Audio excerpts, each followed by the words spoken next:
Hello and welcome to Crimewatch Update. Calls have been coming in thick and fast. We've got some great leads, especially on that terrifying bank job in Bolton when armed robbers opened fire on the police.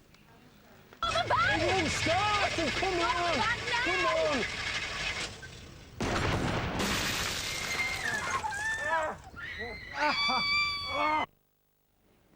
It was absolutely terrifying. But you had such a good response. I mean, what, 40-plus calls, 30-plus names? Yeah, and my thanks to every one of them. We've got one name mentioned twice to us. Which is excellent. We're very interested in that person already.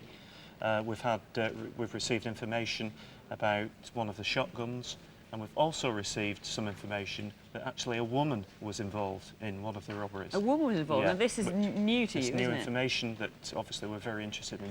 And if people want to call in but they're frightened, understandably, you can be sure that you will keep them anonymous. Say again, we do this every day now. They will be protected. They will be anonymised. We want to speak to these people. They know this gang. Please give us a chance. Give us what you've got. Give us a call. OK, David, thanks very much. Thank you. Andrew Batterton, known as Fatter to his friends, was stabbed to death in an attack that, as far as we can see, has no motive at all. It must have had one. But having lost their mum before Christmas, his 4 children are now orphans. We've been trying to find out who killed their dad. So if you go...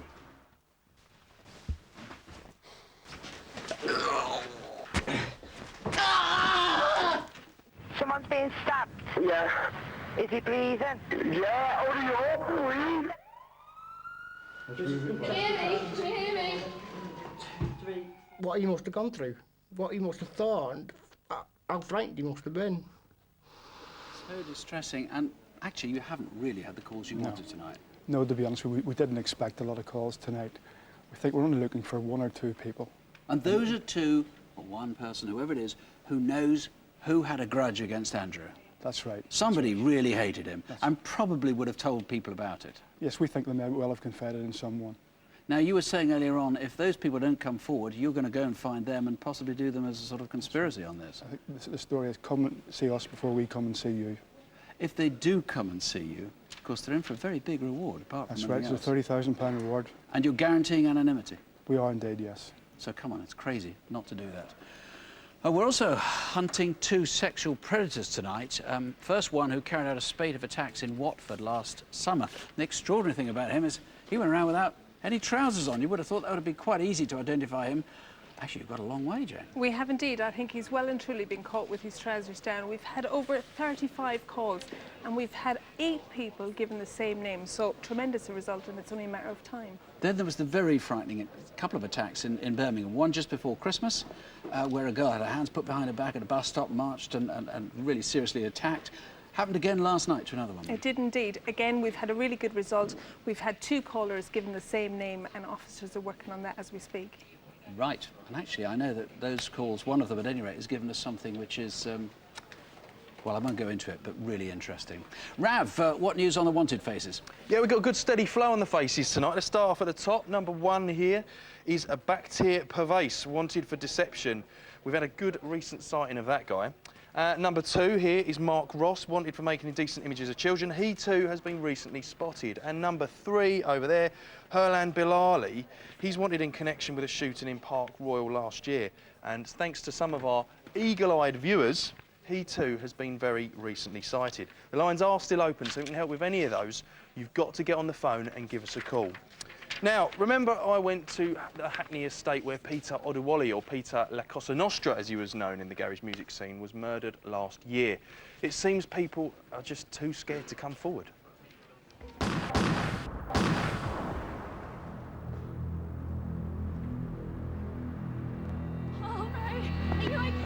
Peter called out, "Mummy, help me.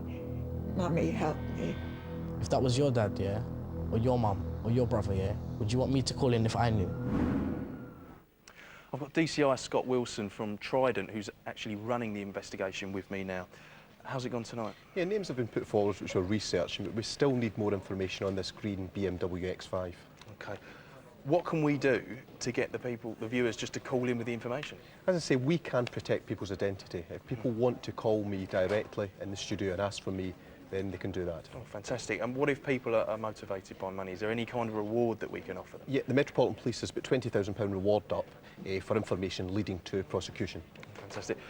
If that's not a reason to clear your conscience, then I don't know what is. You've got to give us a call with any information you possibly know about that murder. This man carried out a vicious homophobic attack in Westminster in central London last summer. So vicious, the police are treating it as attempted murder. A number of names came in for this attacker, which is very encouraging. Other people who think they might have been attacked or approached by the same guy had a very, very strong Scottish accent. We were looking for 3 witnesses to this particular attack in Westminster. They saw what happened. It was right in front of them. And in fact, the attacker then came up and spoke to them. We don't know what he said. Maybe he threatened them. Maybe that is why they haven't come forward. But for whatever reason, these 3 people have not come forward to the police. Please come forward. Give us any information you can. The man who carried out this attack is vital that he gets caught. We've had so many cases that have been so strong tonight. This is another one where we're really still struggling. We hope we're still going to get something on this. It's the murder of Beverley Park House. South Wales police fear that without your help, they may never solve it. And that's why they're offering a huge reward, £20,000. Time to get up. Shake a leg is a good girl. Bev, come on, love. Time to get up. Come on, love. Time to get up. Beverley had been asphyxiated. It's a tiny community around Ogmore Vale, and we really need more calls. We've only had 3 calls from that area. We've had more from elsewhere. There is a killer who is still living there. We've got a suspicion that Bev was having an affair. If you saw her with anybody, if you heard anything, if you've got any suspicions, please do give us a call right now. Rav, what have we got from CCTV? Really good, actually. We'll start off with the Widnes Co-op burglary, and I really think it's a case of 3 being a magic number tonight. When we showed you that, we've had lots of names given in. The same one has been given 3 times. Another name has cropped up twice for that one. We then showed you a Bermondsey robbery on a 90-year-old guy. That is absolutely shocking, that was. But again, we have had several names, one of them coming up 3 times. And then we showed you a robbery in Annerley on a poor lady who was just simply waiting for a train. We've had 3 names put up for those guys as well, and they simply need to be caught before they do anything much, much worse. Well, I certainly do. And you can find all tonight's cases on our website at bbc.co.uk/crime. And if you've been a victim of crime, the victim support line is 0845 30 30 900. Incidentally, next time on Crimewatch, we've got a Manchester race attack that left a young lad blind in one eye. And that's on Monday, the 5th of March. From the production team and the detectives here, thank you for all your calls. From all of us, don't have nightmares, do sleep well. Good night. Good night.